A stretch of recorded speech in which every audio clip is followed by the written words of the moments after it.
Viral ngayon ang cryptic post ng alkalde ng Bayambang Pangasinan na si Nina Jose, kung saan nagbabala ito sa mga higad at itchy girls.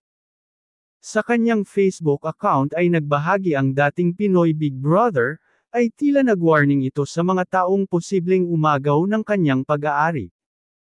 Nagbanta ang Bayambang Pangasinan Mayor na si Nina Jose, sa mga babaeng umaali-aligid sa kanyang mister, dahil may paglalagyan umano sa kanya ang mga ito. Sa Facebook post, tinawag din ng dating aktres at Pinoy Big Brother housemate na higad, ang mga babaeng lapit ng lapit sa asawang si Cesar Kiambao. Ayon sa kanyang Facebook post caption, "Warning.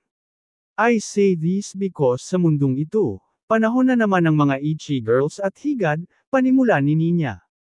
Dagdag pa niya, "As a wife, I will always protect what is mine. So do not, ever try to cross what's mine. Because, I will find you. You know who you are." Dagdag pa ni Nina Jose, "For your itchiness just use Claritin." Ngunit tila nabura na ng alkalde ang naturang post, dahil wala na ito sa kanyang Facebook page sa ngayon. Sa kabila nito ay marami ng mga netizens ang nakapag-screenshot ng naturang post ni Mayor Nina, kaya kumalat pa rin ito sa social media.